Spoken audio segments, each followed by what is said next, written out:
So for the first talk, I would like to invite Dr. Amit Agarwal to start his first talk. He can start sharing his screen.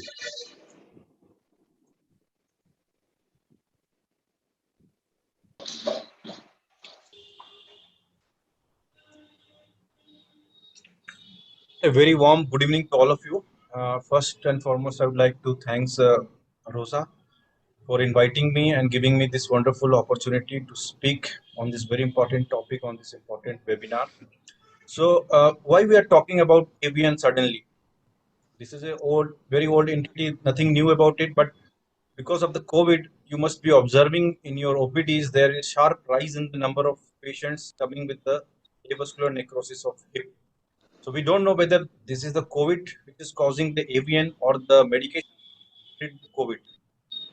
So let's dwell into the initial introduction part. I'll be covering the investigations and the classification part, followed by the other faculties who will be taking care about the treatment part. So coming to the prevalence due to COVID, almost 30 million cases of COVID are there in India, out of which almost 1.8 million patients required hospitalization and 1 million patients were administered the steroids, out of which we expect around 2.74 lakh patients will be developing avian. And this is based on some data through the literature. And if we include the patients who have taken the steroids at home, this number rose to 4 lakhs. That's a huge number. And we are going to see increased number of patients in coming time. And unfortunately, most of the patients are young in their 20 to 40 years of age group. And if not treated timely, they will eventually end up with hip replacement or advanced osteoarthritis. And in more of the 60% of the patients, both the joints are affected. So the causes of avian we already know. There it can be classified in traumatic and non-traumatic. Non-traumatic corticosteroid is the most common. Alcohol, idiopathic, sickle cell, Kazan, SLE, Cushing, organ transplant. We are very much aware about, but there is a new entrant called COVID-19. Again, I am saying that we don't know whether the COVID-19 itself or the medications used to treat COVID are culprit for the avascular increase in the incidence of avian post-COVID. So this is the landmark paper published from Mumbai. Dr. Sanjay Agarwala published in BMJ case report. This was one of the paper from India which shows that there were cases after COVID, and they have. I will go through the detail what the paper says. Actually, this will define the post-COVID era. What are the changes we have noticing as far as the doses is considered or the duration after the intake of the steroids. So coming to the pathophysiology, primary targets of SARS or COVID virus, there are three main target cells. Pneumocytes, we all know it affects the lung. Immune cells, immunity is disturbed. But as orthopedicians, we are more worried about the vascular endothelial cells. And these are the culprit actually. It led to the vascular thrombosis, thrombus release, and vasculitis, which eventually lead to the increase in the inflammatory parameters, and eventually it lead to the Kawasaki-like of picture vasculitis throughout the body, and it could be one of the leading factors for avascular necrosis. So all these pathophysiologies, endotheliopathies, vasculitis, microvascular and macrovascular thrombotic events, all these eventually lead to the picture which is very much similar to Kawasaki-like syndrome, or you can say the vasculitis leading to the avascular necrosis. And we already know about the pathogenesis of steroid-induced avian, which includes the fat emboli or the fat cell hypertrophy, which leads to the increased intraosseous pressure, endothelial dysfunction, hyperlipidemia, hypercoagulable conditions, and there is associated abnormality of the bone marrow stem cell pool. All these parameters are multifactorial. No one cause can be attributed as multifactorial. This is still a matter of research and debate, but these all factors have their roles. So the most commonly affected area is the anterolateral head. This is the site of the greatest mechanical stress, and it directly affects the lateral epiphyseal arteries. So there is a lot of confusion and debate about the minimum dosage of steroids required to develop AVN. Previously, pre-COVID era, it was thought that around 2000 milligram of prednisolone equivalent dose is required to get the AVN, and few papers shows that it was around 850. But post-COVID, in Dr. Sanjay Agarwal's paper, it has been found that as minimum as 400 milligram of prednisolone equivalent dose was sufficient to cause the AVN. So doses is one thing. Another matter of debate was the duration after the steroid intake. How much duration is minimum required after the exposure of the steroid? So initially we thought that as per the literature, it is around 6 months to 1 year. But post-COVID, this paper shows that it has been found as early as 45 days after the exposure of the steroid. So both duration as well as doses. The doses has been reduced, duration is reduced. So you can say they are acting synergistically, the COVID as well as the steroids. So both are acting as a lethal. So what are the signs and symptoms?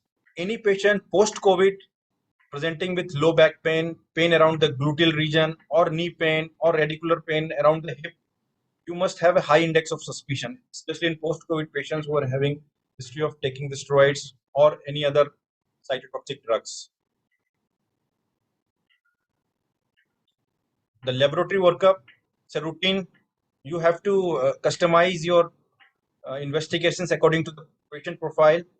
Routinely CBC, lipid profile, sometime they may have a hyperlipidemia, KFT, LFT, just to rule out some other storage disorders, inflammatory markers, CRP, ESR, or to rule out any inflammatory pathologies or rheumatological conditions, ANA, anti-CCP, RA factor, hemoglobin, electrophoresis, coagulation profile, all this has to be done. But we need not do all of this test in all the patients. We have to do our clinical judgment, and then accordingly we can do the laboratory workup. As far as classification is concerned, there are various classifications available in the literature, but most commonly used by orthopedicians is the Fickett classification. Next one is Steinberg. ARCO is another useful classification, Association Research Circulation OCS, and Mitchell, which is MRI based, is again mostly used by radiologists, but it's again very useful classification. I'll go into detail about them. So diagnosis is quite simple. If you are not able to see anything on the X-ray, don't shy away from advising the MRI, because MRI is the most sensitive test. Coming to the Fickett and Arlett classification, we have 4 classes. In stage 0, everything is normal except bone scan may have a decreased uptake initially. Stage 1, you will have a cold spot on femoral head on bone scan, and MRI will show some changes. Stage 2, there will be increased uptake on the bone scan and increased density on the femoral head on the radiograph. Stage 2 can be classified into stage 2A and 2B. In 2A, you will see the cyst and sclerosis and 2B crescent sign, whereas in 3, you will see the loss of sphericity or collapse of the head. Stage 4 is moderate to severe osteoarthritis. There will be joint space narrowing along with acetabular changes. So this is how it looks like. It's a simplified version of Fickett and Arlett. Stage 1, radiologically essentially normal. Stage 2, you can see some changes, sclerotic and cystic changes. Stage 3, collapse, and stage 4, acetabular changes, advance. So this is again plain radiograph. Stage 2, the cystic and sclerotic changes. Stage 3, you can appreciate the subchondral collapse and crescent sign. Stage 4, irregular narrowing of the joint space, osteophytes, juxta-articular sclerosis. So these are the classical stage 4 AVN. There is another important parameter described in the literature. We call it Erbol angle, in which you take the X-ray AP and lateral view, and from the center of the head you measure the arc of the involvement of the femoral head. to measure both the anteroposterior and lateral view. If the Karbol angle is less than 190, the chances of collapse is very low. Whereas one study has shown that if it's between 190 to 240, 50% chances of femoral head collapse is there. And if more than 240, there are very high chances of collapse. So it is one of the prognostic marker, and the literature also shows that there is a modified combined Karbol angle in which we take mid-coronal and mid-sagittal MRI images. So Karbol angle is on X-rays and modified Karbol angle is on MRI. So this is one of the important prognostic marker. So next classification is Steenberg classification, which is a modification of Fickett and Arlett classification, and in which they have further classified it into 6 subtypes, and they have included stage 4 and 5, where stage 4 represent the flattening of the femoral head, 5 is narrowing of the joint space, whereas 6 is advanced degenerative changes. It's almost similar to Fickett and Arlett. Whereas this ARCO, this has the advantage that it includes the location as well as quantification. They have a sub-classification for location, like you can classify according to A is medial, B central, and C lateral. Whereas as far as quantification is concerned, you can quantify according to the area of involvement, like less than 15% of the head is involved is minimal or A, 15 to 30 is B or moderate, and more than 30 is extensive. Similarly, length of the crescent and surface collapse and dome depression can also be quantified. So the advantage with ARCO is you can quantify your lesion. That is the biggest advantage compared to the previous classifications.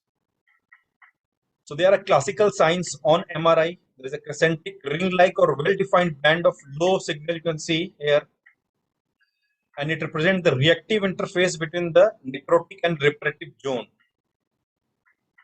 Similarly, you can see this yellow arrow, the inner hyperintense line, this white sign, it represents the granulation tissue, whereas the outer hypointense line, this blue line, which represents the combination of the reactive bone sclerosis and fibrosis. These are the classical signs, double line sign on T2 weighted MRI. These are the signs of avascular necrosis.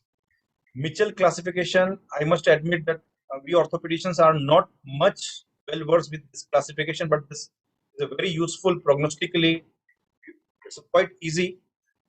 It is classified into 4 stages, starting from stage A. Stage A is the early disease, and stage A, B, C, D, A to D, D is the late disease.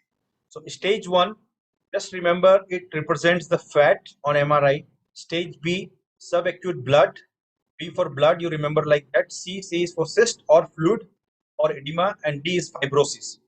So we know fat is hyper on T1, blood is hyper on both T1 and T2, and fluid is hyper on T2. This is the basic MRI knowledge, and fibrosis is both T1 and T2 hypo. So this classification is very important for prognostication, because stage 1, stage A, prognosis is good, and if it's stage D or there is a lot of fibrosis, both hypo on T1 and T2, you will not get the desired result whatever you do. You can remember like that fat, increased signal within the superior aspect of the femoral head on T1. This is blood, both hyper on T1 and T2, increased signal on T1 and T2. This is fluid, so simple one, the cyst or fluid like hyper on T2 and hypo on T1. Whereas fibrosis, you can see it's a hypo both on T1 and T2. This is T1, this is T2. You can appreciate the hypo image or the blackening. So what is there any role of CT scan in avian? Actually, it is very important for femoral head collapse. If you want to see the in early stage collapse, it's not quite accessible on X-ray or MRI. For that selective cases, you can go for CT scan for subchondral fractures, or if you want to really see early degenerative changes, joint disease, or any loose bodies. If you have any doubt about some chondral fracture leading to the loose body, or wherever MRI is doubtful or contraindicated, where we cannot do MRI, CT scan can be done. So this is the classical CT image. It shows the clumping and distortion of the central trabeculae, which represents the asterisk sign, arrowhead, this one. And an adjacent low density region, it's an arrow, you can see this is a low density, which represents the reparative zone. This is the classical axial CT scan. So bone scan, although there is not much of role of bone scan nowadays in current scenario, MRI is very readily available, but it has been described the donut sign. There is a hypo area in the center, whereas there is a hyper or hyperemia in the peripheral, which represents the donut. And it depends on the stage. In early stage, it will be total hypo, whereas in later stage, it will be like donut, central hypo, and followed by peripheral hyper. So I would like to conclude my slide by just saying that early diagnosis is the key. Whatever you do, the treatment will depend how early you diagnose it. Thank you very much again for giving me this opportunity. Any questions? Thank you, Dr. Amit. Just stop sharing your screen, please. Yeah. So any questions from the faculty and the panelists?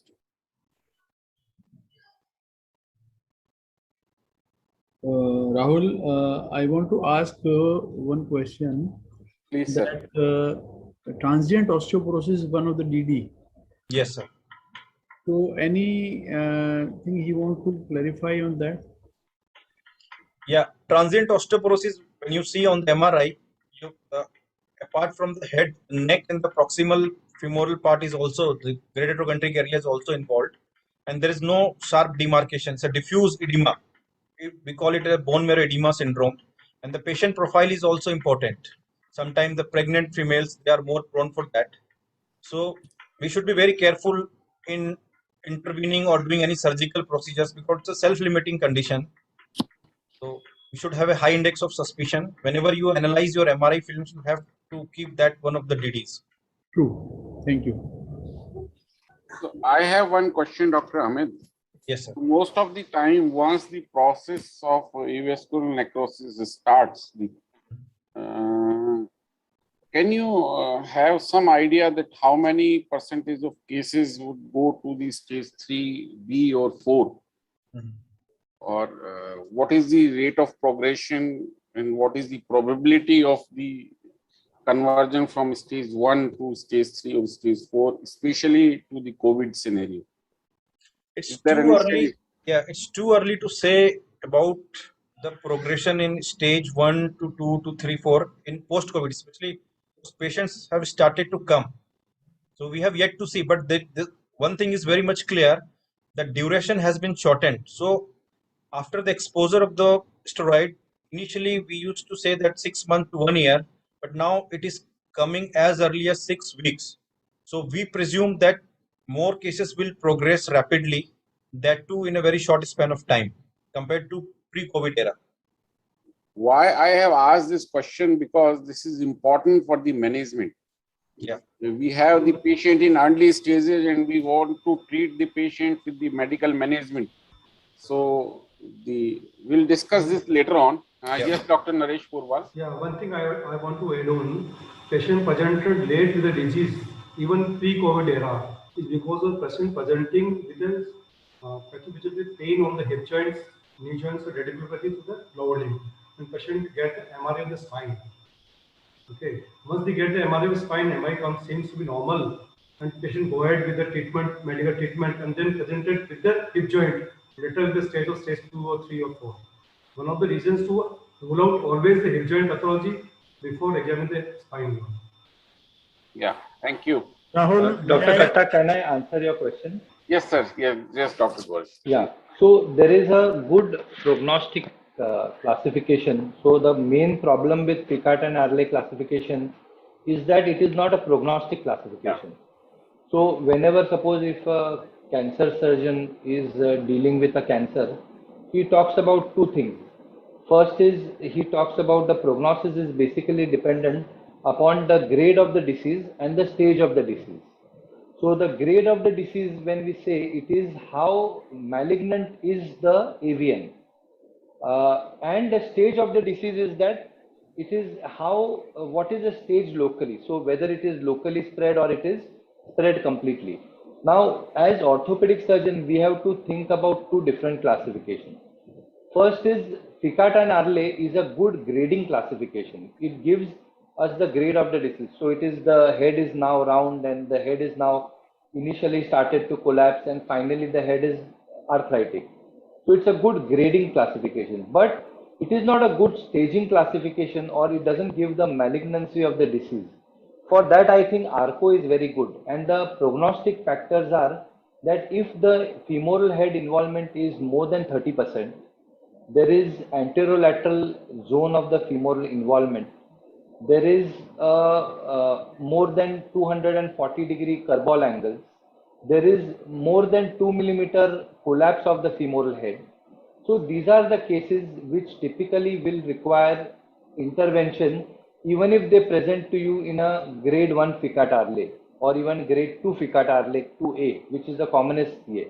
So these are the people which are at risk of collapse, and typically a stage 2A will progress to arthritis within 2 years, as long as these are the factors it is satisfying. Yeah, that's true, sir. Rahul, Yes, sir. Rahul, may I add to what Dr. Goresh just said?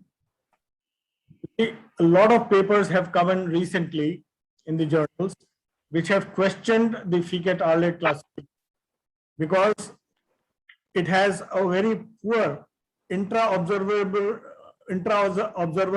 reproducibility and inter-observer reliability. Both of them are very poor, and so Ficata-Arle classification is now second grade. As Dr. Goresh has said, ARCO is now the classification that is more favored.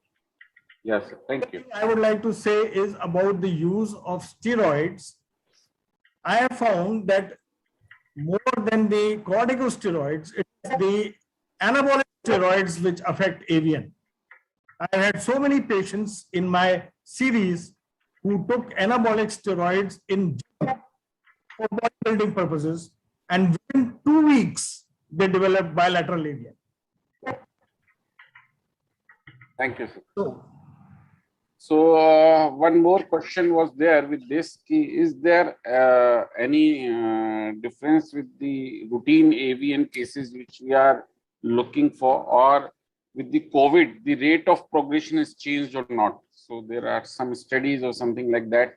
So Dr. Amit already told us it is too early, because that is important to start with the management. So we'll discuss about the management later on.